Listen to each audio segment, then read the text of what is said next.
안녕하세요. 저는 60대 후반 여성입니다. 날씨 화창해진 걸 보니까 시간 되는 대로 가족 여행 떠나고 싶은 생각이 물씬 드네요.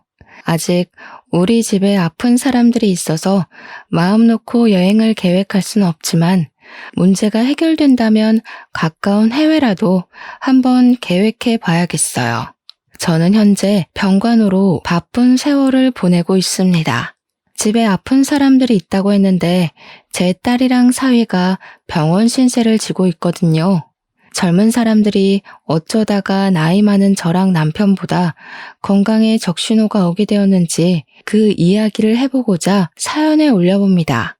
딸 가진 부모님들이라면 제 이야기에 심장이 철렁할 수도 있을 것 같아요. 한번 들어보시고 위로 한마디씩 부탁드립니다. 제게는 아주 어여쁜 외동딸이 하나 있습니다. 원래 부모 눈에는 내 자식이 제일 예쁘지만 저의 딸은 객관적으로도 예쁘다는 평을 많이 받을 만큼 외적으로 출중한 편입니다. 길거리 캐스팅도 몇 번 들어왔을 정도의 얼굴이라고 말씀드리면 조금 공감이 가실지 모르겠네요. 그러나 제 딸은 내성적인 성격이라서 누구 앞에 나서는 걸 싫어했기에 연예계는 꿈도 안 꿨습니다. 그저 공부만 열심히 하며 평범하게 지내온 아이죠. 딸이 인기가 많아서 딸 사춘기 시절에는 우리 집으로 딸을 찾는 남학생들 전화가 많이 오기도 했습니다.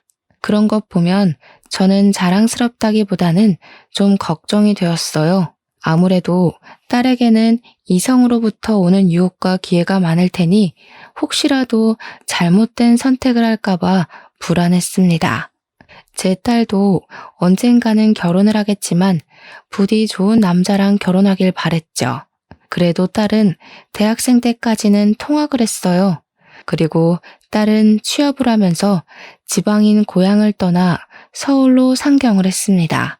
그때 저랑 남편이 함께 걱정을 좀 했었는데요. 딸이 연락을 꼬박꼬박 줘서 그나마 딸의 삶을 존중해 줄 수 있었습니다. 과잉 애정이라고 생각하실 텐데 맞습니다. 저랑 남편도 잘 알고 있어요. 딸아이를 너무 사랑하고 예뻐하다 보니까 저희도 이 오지랖을 조절하기가 힘드네요. 어쨌든 딸은 저희 걱정과 다르게 하루하루 밝게 잘 지냈습니다. 전화할 때마다 목소리가 좋아서 마치 기분 좋은 일이 늘 있는 것처럼 느껴졌죠.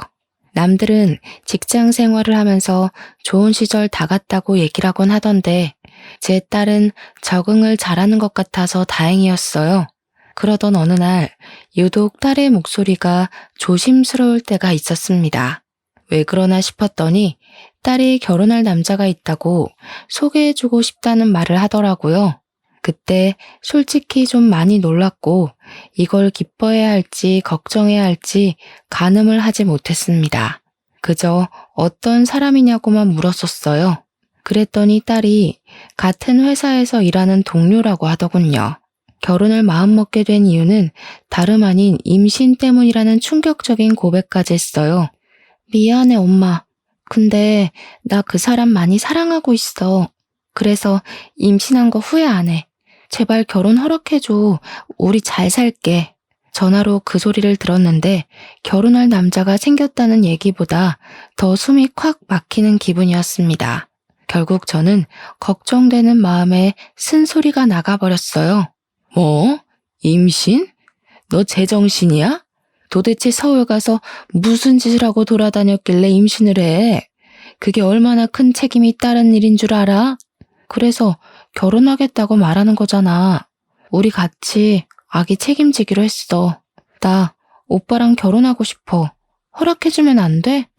저도 저지만 이 사실은 남편이 아주 크게 들고 일어났습니다.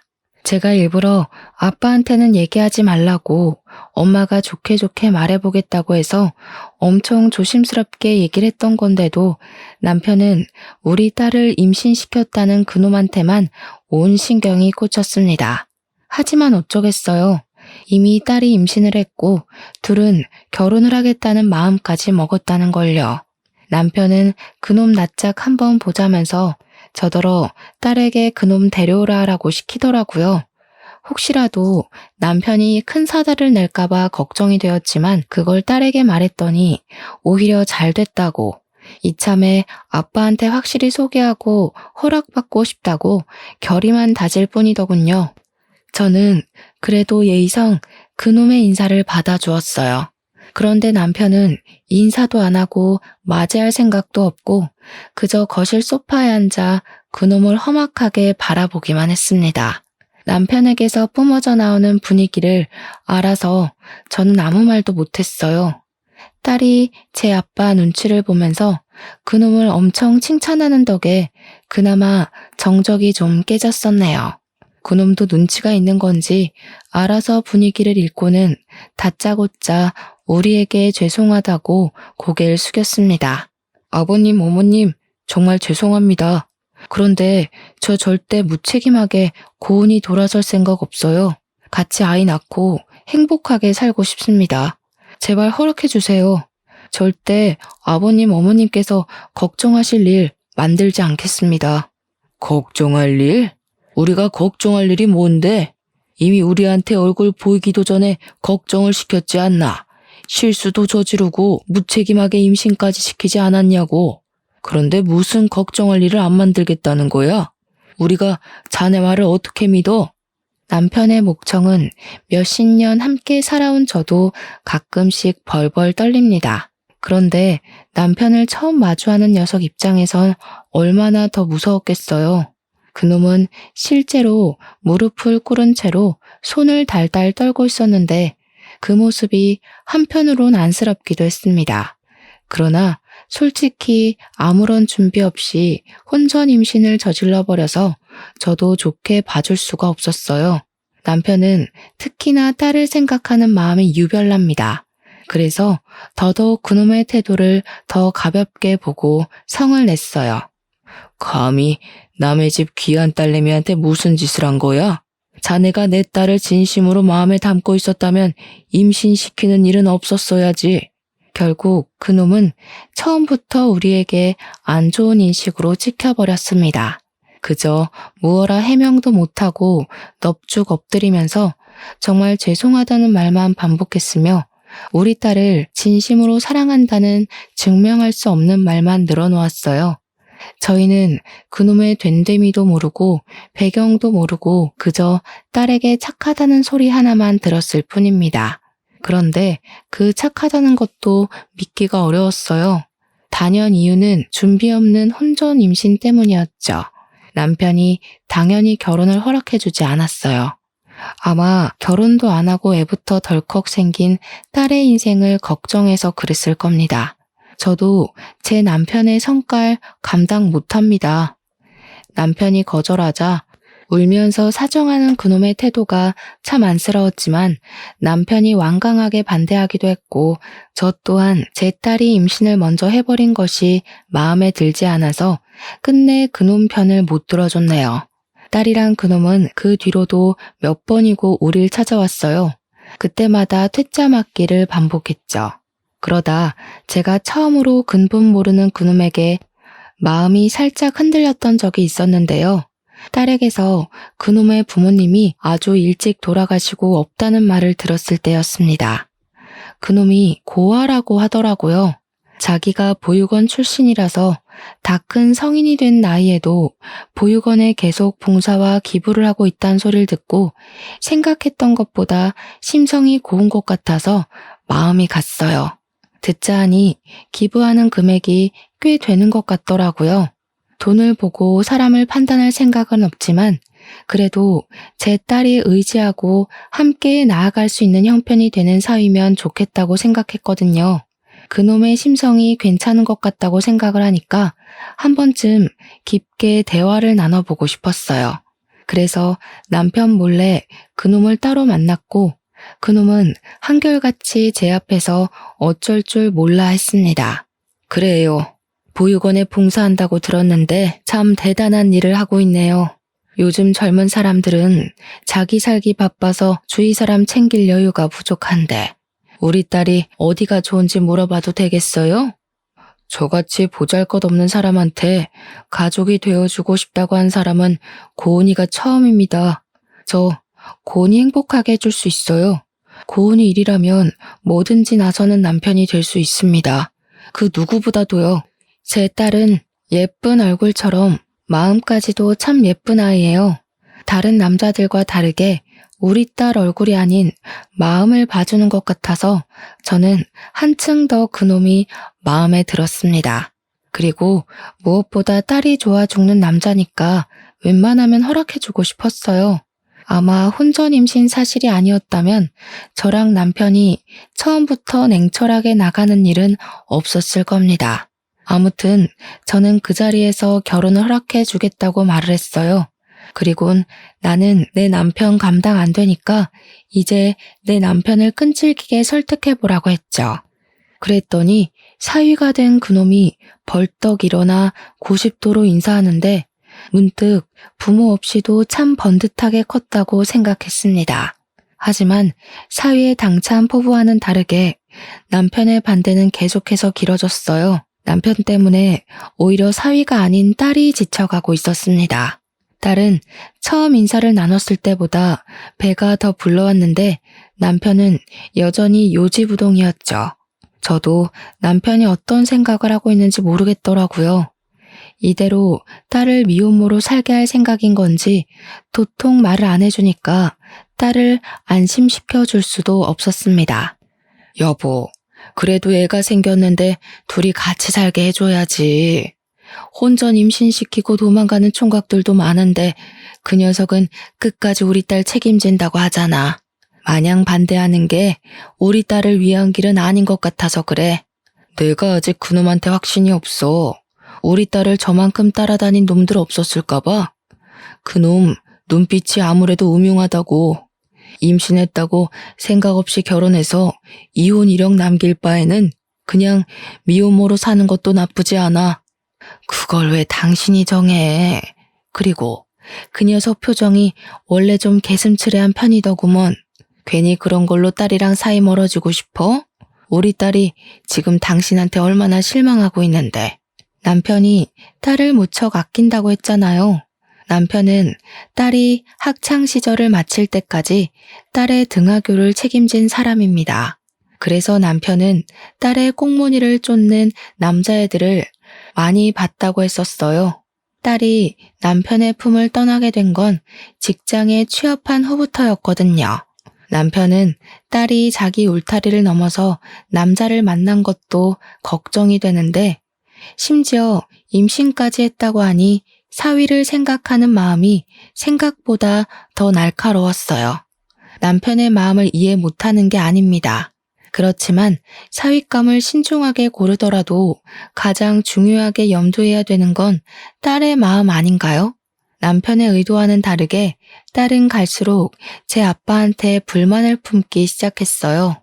딸이 한 번도 우리에게 반항을 한 적이 없었는데 그날 처음으로 제 아빠한테 성을 냈습니다. 내 인생이잖아. 내가 사랑하는 사람이랑 결혼하고 싶다고. 내가 괜찮다는데 왜 아빠가 자꾸 반대해? 아빠가 나 대신 내 인생 살아? 아빠가 말하는 방식 나한테 안 맞다고. 나는 하나도 안 행복하다고. 네가 잘 몰라서 그런 거야. 처음에 신중해야 나중에 골병 안 드는 법이라니까. 시끄럽고 조금 더 지켜봐야겠으니까 그런 줄 알아. 딸은 시간이 흐를수록 화가 나서 우는 날이 많아졌습니다. 임신을 한 몸이라서 스트레스 안 받게 해주고 싶은데 그게 참 힘들었어요. 그렇게 딸 임신은 어느새 8개월까지 흘러 딸의 배가 눈에 띌 만큼 부풀었습니다. 딸은 더 이상 일을 할 수 없게 되어 휴직을 냈다고 했어요. 제가 딸에게 전화해서 본가에 내려오라고 했지만 딸은 자기 아빠 보기 싫다고 결혼 허락 안 해주면 평생 본가에 안 간다고 고집을 부리더라고요. 그때 그 전화를 남편이 옆에서 같이 듣고 있었는데 혼자 고심을 많이 하는 표정이었습니다. 딸이 고향의 발길조차 되지 않겠다고 하니까 불안하긴 했나 보더라고요. 또 딸 혼자서 그 몸으로 병원 다니고 고생하는 걸 엄청 걱정하는 듯 했습니다. 결국 남편은 사위를 데리고 내려오라 하라고 제게 전달을 부탁했어요. 저는 바로 딸에게 연락을 했고 딸은 그 소리를 듣고 신이 나서 사위를 연차까지 내게 만들어 내려왔습니다. 그날 저녁 다 같이 식사하는 자리를 준비했어요. 사위는 여전히 남편을 어려워했고 저는 그래도 남편이 조금 마음을 연 것 같아서 사위에게 다 되었다고 위로 한마디씩 얹어주었네요. 어색한 분위기에는 역시 술을 한 잔씩 하면 좋을 것 같아서 제가 잠깐 슈퍼 갔다 오겠다고 식구들에게 말했어요. 그랬더니 사위가 벌떡 일어나 자기가 다녀오겠다고 겉옷을 챙기더라고요. 그때 딸이 사위를 붙잡아 앉히면서 제게 쪼르르 다가와 팔짱을 꼈습니다. 오랜만에 엄마랑 바람 좀 쐬고 올게. 둘이 얘기 좀 나누고 있어.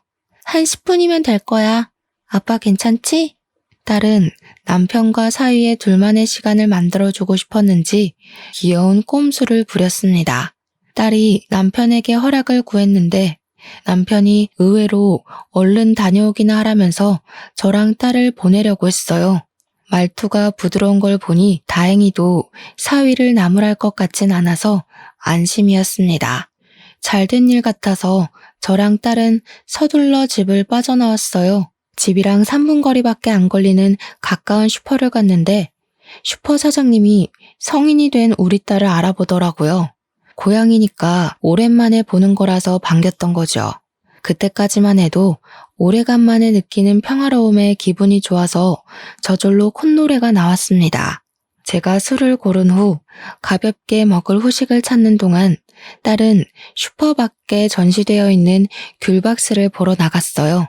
그 사이 제가 고를 거 다 고르고 카운터에 물건을 올려놓았습니다. 그리고 순간이었어요. 거기 뭐야? 야, 이 살인자야! 살려주세요! 어머, 어떡해? 저 사람 좀 잡아주세요! 바깥에서 웬 아줌마가 고함치는 소리가 가게 안까지 다 울렸어요. 무슨 일인가 싶어서 슈퍼 사장님이랑 바깥을 나가봤습니다. 그리고 저는 바깥 광경을 보자마자 놀라서 비명을 질렀고 다리에 힘이 풀려버렸죠. 차가운 시멘트 바닥 위로 우리 딸이 머리에 피를 흘리면서 쓰러져 있는 겁니다. 저는 얼른 딸에게로 기어가서 울부짖으며 살려달라고 외쳤습니다. 슈퍼 사장님도 놀란 마음을 가다듬고 급하게 119에 신고를 했어요. 고은아, 안 돼. 이게 무슨 일이야? 딸, 눈 좀 떠봐. 어떡해. 우리 딸 어떡해요. 동네가 고요한 촌이었던지라 그 저녁 시간에 소리를 조금만 질러도 주위 이웃들에게 충분히 들렸습니다. 제 비명에 사람들이 하나둘 나오기 시작하면서 쓰러져 있는 우리 딸을 보았어요. 대개 다들 여기서 오래 산 사람들이라 우리를 알아봤습니다. 다들 놀라서 이게 대체 무슨 일이냐고 같이 발을 동동 굴렀어요. 저는 그저 딸 때문에 다른 사람들 말 아무것도 안 들리고 그저 제 딸만 부둥켜 안고 울었습니다. 그러길 잠깐 있었을까. 119가 금세 도착했고 딸을 실은 구급차를 따라서 병원으로 향했어요. 검진과 필요한 수술을 하는 동안에 저는 남편에게 전화해서 소식을 알렸습니다. 그러자 남편이 병원으로 급히 달려왔어요. 잔뜩 화가 나서 도착한 남편은 수술실 앞에서 대체 무슨 일이냐고 어떻게 된 거냐고 물었는데 저는 그제야 정작 같이 있었던 제가 아무것도 모른다는 사실을 자각했습니다. 제가 아무 말도 못하고 있자 남편이 버럭 성질을 냈어요. 당신은 같이 갔으면서 뭐하고 있었어? 대체 어디에 정신 팔려 있었으면 딸이 사고를 당하는 것도 못 봤던 거야? 아니, 고은이가 귤 본다고 잠깐 밖에 나갔는데 나도 어떻게 된 건진 모르겠어. 근데 왜 당신 혼자 왔어? 김서방은? 김서방은 뭐가 김서방이야? 이 자식 도대체 어디로 튄 건지 나타나지도 않고 내가 한자리에서 몇 분을 기다렸는데 무슨 그런 무례한 녀석이 다 있는 거야? 남편 말로는 사위가 우리 나가고 나서 얼마 안 있다가 도중에 전화 받는다고 잠깐 집 밖을 나섰다고 했습니다. 그리고 한동안 안 들어왔는데 그 이후 제 전화를 받고 바로 병원을 달려온 거라고 했어요. 갑자기 사위가 어딜 간 건진 모르겠지만 우선 우리 딸이 산모이기 때문에 뱃속의 태아 건강이 가장 중요했습니다. 다행히 태아는 건강하다는 말을 듣고 한층 안심을 할 수 있었어요. 남편도 그제야 112에 이 사실을 또 한 번 더 신고했습니다. 사위는 정말로 그 시간 이후로 신기루처럼 사라지고는 하루 종일 나타나질 않았어요.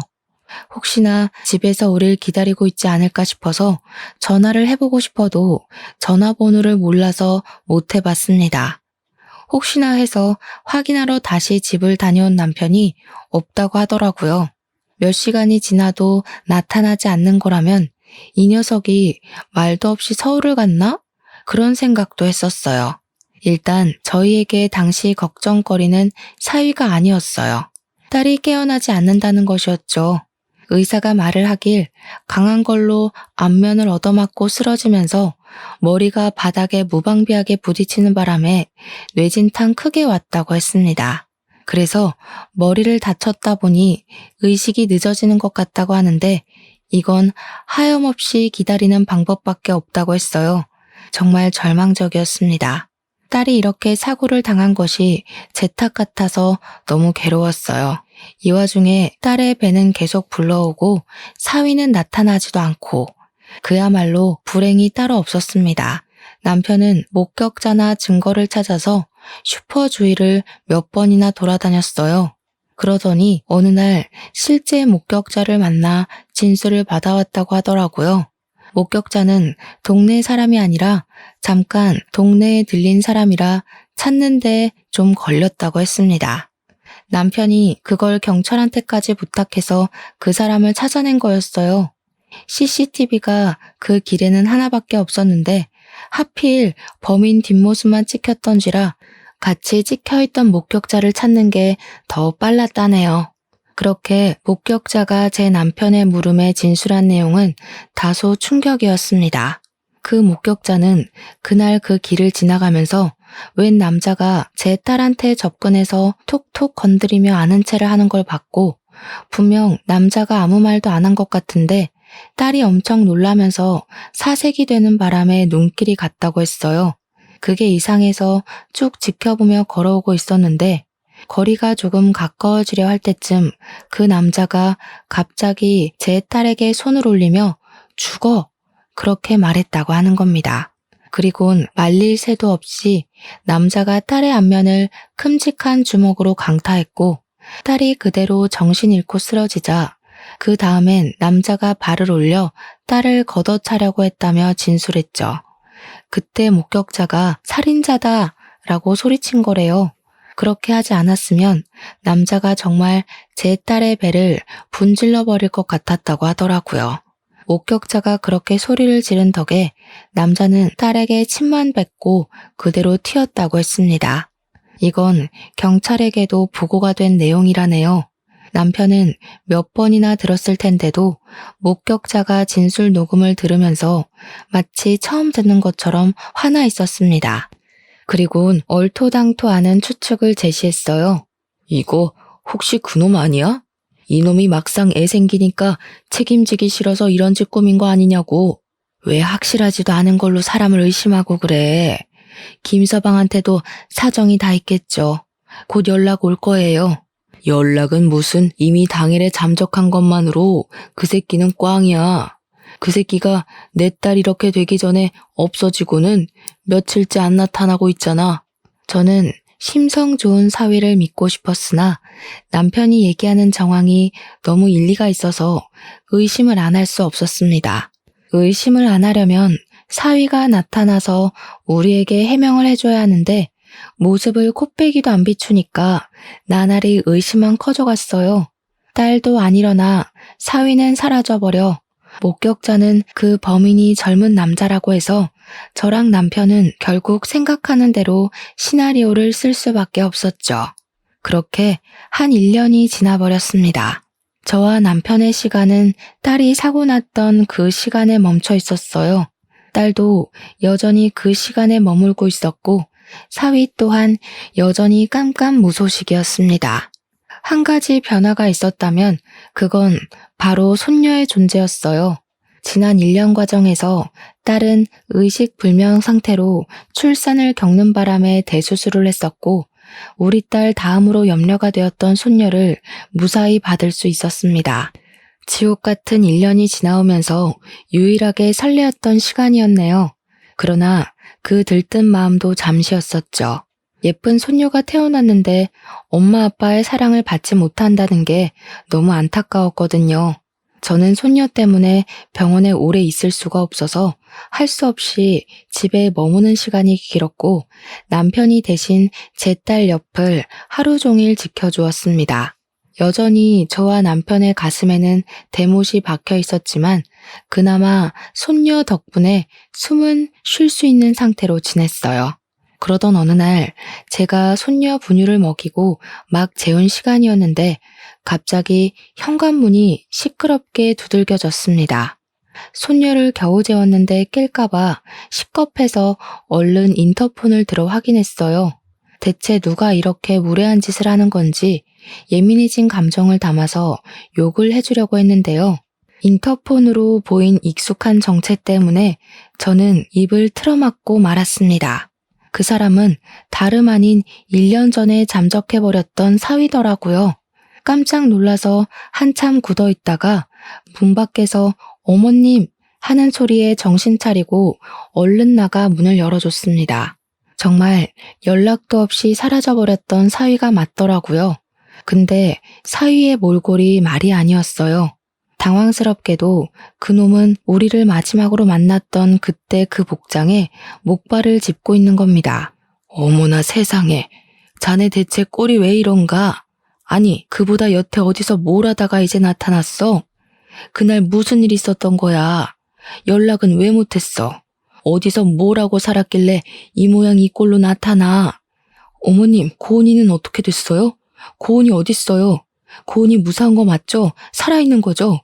병자꼴이 다 된 사위는 다짜고짜 제 딸을 찾았으면서 제 딸의 안위를 걱정했습니다.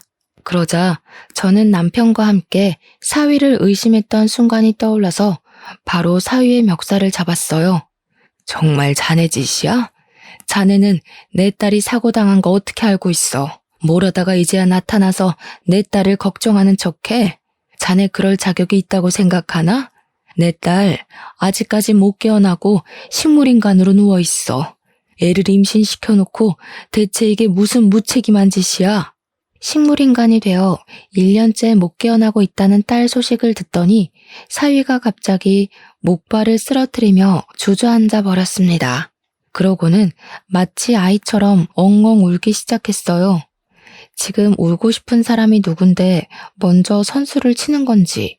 우리 딸 내팽겨 쳐놓고 사라진 사위가 너무 미웠지만 사위가 목 놓아 우는 모습을 보니 그게 또 거짓 같지는 않아 보여서 헷갈렸습니다. 연기하지 마. 그래봤자 자네가 우리 딸 버리고 잠적했다는 사실은 안 바뀌어. 우리가 걱정 안 하도록 고은이 잘 봐주기로 했잖아. 고은이 행복하게 해준다고 했잖아.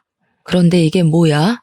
우리 고은이 책임진다고 얘기해놓고 지킨 게 뭐가 있어? 서럽게 우는 사위의 태도가 혼란스러워서 저도 눈물을 흘렸습니다.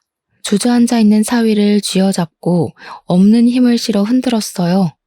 제가 계속 뭐라고 말 좀 해보라고, 아는 게 있으면 빼먹지 말고 다 말해보라고 재촉을 했더니 그제야 사위가 억지로 울음을 진정시키면서 더는 제가 헷갈리지 않을 수 있게 입을 열었습니다. 저랑 남편은 몰랐던 지난 1년간의 자신의 알리바이를 대기 시작했어요. 사위 입에서 나오는 사실들은 제 손발이 다 떨리도록 만들었습니다. 사위로 인해서 제 기억은 다시 1년 전으로 돌아갔어요.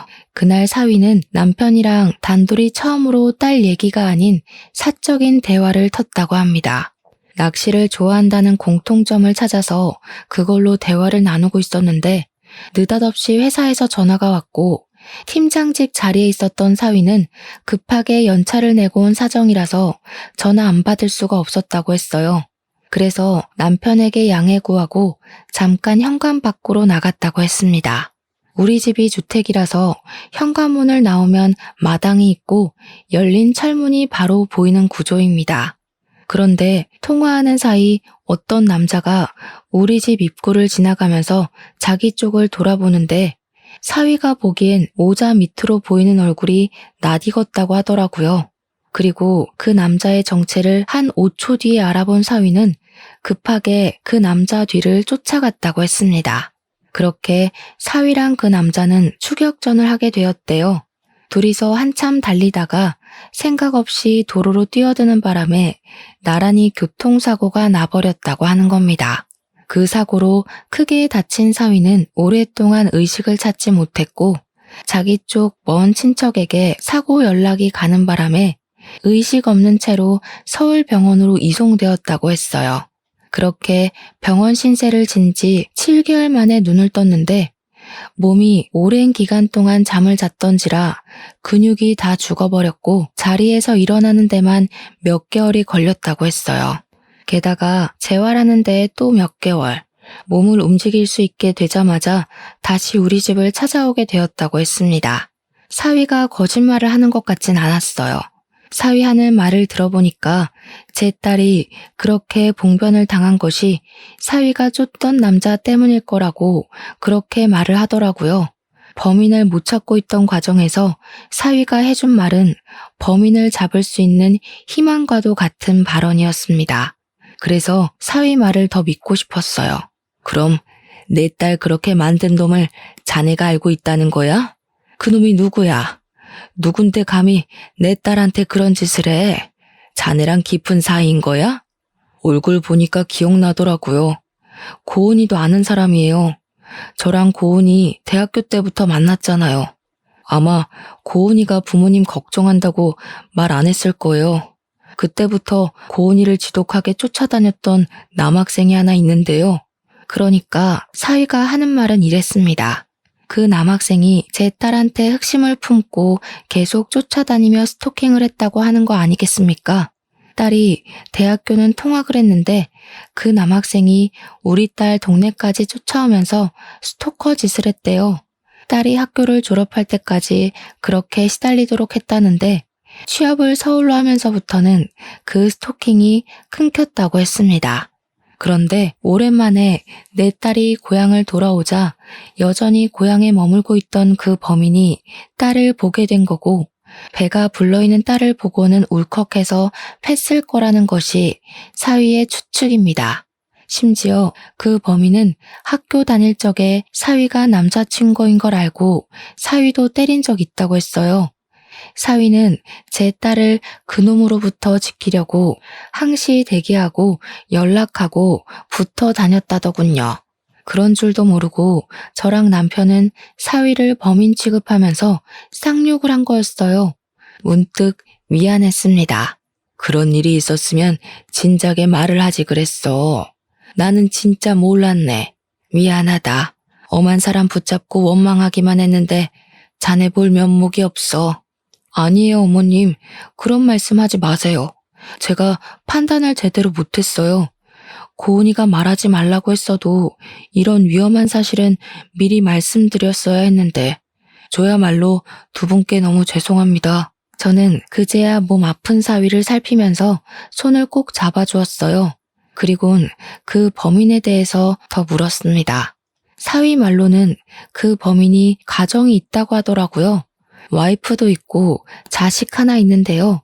그런데도 제 딸을 잊지 못해서 그 짓을 벌인 것 같다고 합니다. 어떻게 가정이 있는 가장이 그런 짓을 벌일 수가 있는지 그저 속상하기만 했어요. 제가 몰랐던 이 모든 사실들은 제 혼란을 한꺼번에 잡아먹을 만큼 충격적이었습니다. 다른 건 일단 모르겠고 그래서 그 범인이 지금 어디 있는지가 중요했어요. 저는 사위놈에게 당장 그놈의 낯짝을 저한테 보여달라고 부탁했습니다. 알아봤는데 그때 저랑 같이 교통사고 나서 즉사했다고 하더라고요. 꼭 죗값 받게 해주고 싶었는데 죽어버리는 바람에 못하게 돼버려서 정말 죄송해요. 저도 그놈 잡아서 면상 한 대라도 더 쳐주고 싶었는데 제 딸 그렇게 만든 놈 만나기만 하면 꼭 똑같이 해주고 싶었는데 죽어버렸다니 그것 또한 당황스러운 소식이었습니다. 사위 말대로 지독하게 고통스러운 죗값을 받게 해주지 못해 아쉬웠습니다. 어쨌든 사위가 나쁜 놈이 아니라는 건 일단 다행이었어요. 우리 딸애가 손녀를 낳았는데 애아빠 되는 사람이 형편없는 사람이면 얼마나 더 속상한 일이겠습니까? 불운에 불운이 더해지지 않아서 그 부분은 안심이 되었어요. 저는 일단 사위를 부축해 집 안으로 데리고 들어왔어요. 그리곤 사위 또한 손꼽아 기다렸을 손녀를 사위에게 보여주었습니다. 그러자 사위는 겨우 그친 눈물을 다시 흘리면서 조심히 자고 있는 손녀의 손을 잡았어요. 아기를 방금 재우긴 했지만 그래도 아빠의 품에 안겨줘야 할 것 같아서 제가 손녀를 들어 손수 사위 품에 안겨주었습니다. 아이가 부서질까봐 제대로 만지지도 못하고 있던 사위는 그제야 자기 딸을 마음껏 안아봤어요. 또 엉엉 소리내어 울기 시작했습니다. 이름은 자네랑 딸 생각해서 아직 못 지었어. 너희들이 태명으로 부르던 이름을 대신 부르고 있었다. 이제 아빠가 왔으니 우리 손녀도 이름이 생겨서 좋겠네. 우리 딸도 꼭 깨어날 거야. 자기 새끼를 이렇게 두고 그냥 가래 아니니까. 그렇겠지? 그럼요. 고은이 그렇게 물은 아이 아닌 거 저도 잘 압니다. 감사합니다, 어머님. 어머님이랑 아버님 덕분에 제가 너무 큰 빚을 졌네요. 평생 효도하면서 살겠습니다. 사위는 끊임없이 죄송하다는 말을 연신하면서 오열했어요. 저는 그런 사위에게 혼자 마음고생 많이 했다고 달래주면서 그간 사위를 원망했던 마음을 싹 지워버렸습니다. 그리고 그런 사위를 데리고 제 딸에게 향했어요. 차에서 병원 가는 길에 이미 남편에게 다 설명을 한 상태라 남편도 딱히 사위를 나무라지 않았습니다. 내가 오해했던 부분에 대해선 다 사과를 하지. 그저 딸한테 눈 멀어서 앞뒤 분간 못했던 늙은이 히스테리였다고 생각해주게. 그동안 나 없는 곳에서 우리 딸 지키느라 고생 많았어. 고마워. 울면서 남편한테도 연신 사과하던 사위는 남편이 어깨 한번 두드려주자 눈물을 후두둑 떨구었습니다. 그리고 남편이 열어주는 병실 문 안으로 들어섰어요. 사위는 누워있는 제 딸을 보면서 목발도 제대로 못 짚고 다가가 의자에 주저앉습니다. 내가 같이 갔어야 하는 건데 나 때문에 내가 지켜주지 못해서 이렇게 됐어. 미안해, 고은아. 오빠가 이제야 와서 너무 미안해. 사위는 딸 손을 잡고 하염없이 흐느꼈습니다. 남편과 저는 그런 사위를 방해할 수 없어서 잠깐 자리를 피해 주었어요. 다행히 남편은 사위에 대한 오해가 다 풀렸고 사위를 향해 마음을 정말 열었습니다. 사위는 일을 그만뒀다고 그 이후부터 딸 곁에서 생활하면서 필요한 치료를 받았어요. 그래서 저랑 남편은 사위를 믿고 집에서 잠을 잤습니다. 제가 병원을 가면 사위는 그때만 한 번씩 손녀를 안아봤어요. 그렇게 3년이 더 흘렀지만 제 딸은 여전히 깨어나지 못했습니다. 그런데도 사위는 전혀 지치지 않았어요. 손녀에게 제 딸더러 늘 엄마라고 가르쳤고 하루에 한 번씩 손녀가 딸의 손을 잡을 수 있도록 해줬습니다. 그러다 보니 손녀는 엄마를 엄마라고 아빠를 아빠라고 부를 수 있을 만큼 컸어요. 그래도 손녀가 있으니까 저희 식구 모두가 지치지 않고 딸을 기다릴 수 있었습니다. 손녀는 기특하게도 제 딸이 엄마라는 걸 알아서 그런지 엄마 하면서 고사리 같은 손으로 딸 발을 마사지 해줍니다. 어눌한 발음으로 엄마 일어나 하는데 그때마다 얼마나 가슴이 아린지 몰라요. 우리 딸이 자기 자식의 목소리를 알아듣고 있었으면 좋겠다는 생각을 하면서 애써 마음을 달래면서 지냈네요. 그리고 저희에게 기적 같았던 그날도 평소와 같은 날씨에 같은 분위기였습니다. 사위가 물 한 잔만 달라고 부탁하길래 자리에서 일어나 컵에 물을 따르던 순간이었어요. 갑자기 사위가 고은아 하면서 목청을 높이는 바람에 놀라서 돌아봤거든요. 사위가 딸의 얼굴을 살피고 있었고 손녀도 제 딸 발을 꼭 쥔 채로 제 딸 얼굴만 멀거니 보고 있더라고요. 그래서 저도 얼른 다가가 딸 얼굴을 쳐다봤죠. 정말 미세하게 딸의 안면 근육이 움직이고 있더라고요. 저 너무 놀라서 바닥에 물을 엎질렀어요. 착각한 게 아닌가 했는데 그때 또 손녀가 붙잡고 있는 딸의 발이 조금씩 오그라드는 걸 목격했습니다. 어머, 세상에, 이게 무슨 일이야? 고은아, 엄마 목소리 들리니? 아이고, 김서방, 나 의사 좀 불러올게. 우리 딸 좀 봐줘. 저는 황급히 병실을 튀어나가서 의사를 불렀습니다. 의사 또한 서둘러 저희 병실을 찾아와 딸의 상태를 살폈어요. 놀랍게도 의식이 돌아왔다고 하는 겁니다. 의사한테서 확답을 듣는데 정말 다리에 힘이 풀려서 몸을 지탱하기가 힘들었어요. 저는 그날 잠깐 점심 사러 간 남편까지 급하게 불러서 이 사실을 알렸습니다. 그날 하루 종일 저희 식구들이 울면서 딸에게 엄청 말을 걸었어요. 늦은 밤에 눈을 뜬 딸은 말을 하진 못했고 눈물만 흘렸습니다. 다행히도 우리를 알아보는 듯했어요. 그날은 저희 딸이 다시 태어난 날과도 같다고 생각을 했어요. 그만큼 딸이 기운을 차린 건 기적이었죠. 우리 딸 잘못한 거 아무것도 없잖아요. 잘못 없이 이렇게 생을 보낼 순 없는 거잖아요. 그런 제 기도가 하늘에 잘 닿았던 건지 그렇게 한 달이 더 지난 후 딸은 상체까지 일으킬 정도로 회복을 했습니다. 조금 어눌하긴 해도 당연히 말도 트게 되었어요. 우리 식구 모두 딸이 과거의 상처를 떠올리도록 만들고 싶진 않았으나 물어보고 싶은 것이 있었습니다. 바로 스토킹 범인에 대한 것이었죠. 일단 그 범인이 사고로 죽었다는 걸 알려줬어요. 그러자 딸이 잠깐 놀라다가 눈을 질끈 감더군요. 저는 대체 왜 그런 위험한 사람을 식구들에게 알리지 않고 숨겼냐고 물어봤습니다. 그러니 사위가 말했던 대로 딸은 부모님 걱정시키고 싶지 않아서 그랬다고 하더라고요. 미안해 엄마 아빠. 다시는 걱정 안 끼쳐드릴게요. 그리고 아빠, 나 학창시절에 든든하게 지켜줘서 고마웠어. 우리 결혼 허락해준 것도 고마워.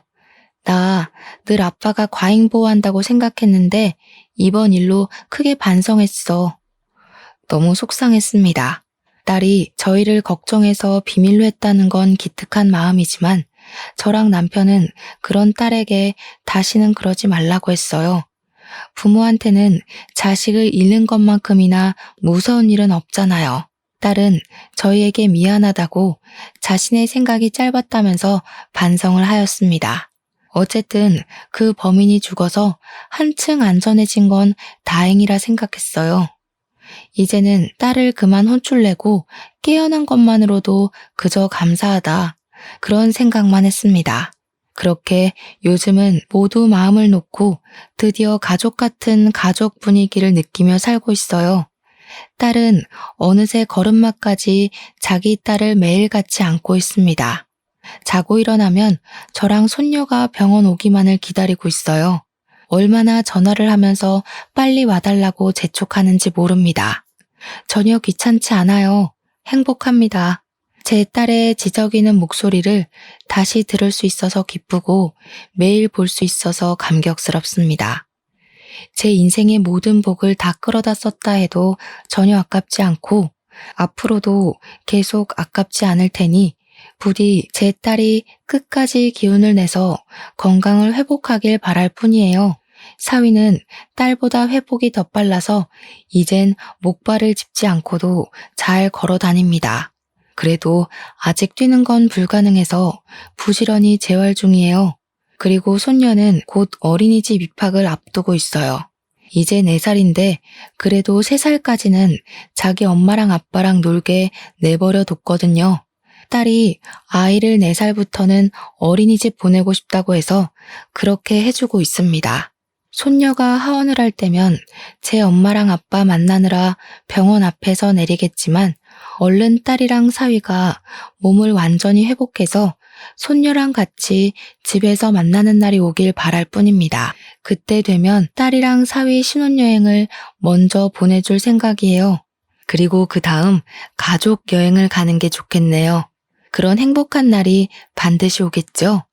제 사연은 여기까지였는데 다들 어떻게 들으셨나요? 딸이 있는 부모님들, 저랑 제 남편처럼 극성까진 아니어도 다들 딸 걱정하는 마음이 애틋하시겠죠? 부디 세상의 모든 딸들이 좋은 남자를 만나서 행복하게 살았으면 좋겠네요. 그럼 이만 사연을 마치도록 하겠습니다. 지금까지 긴 글 들어주셔서 감사합니다.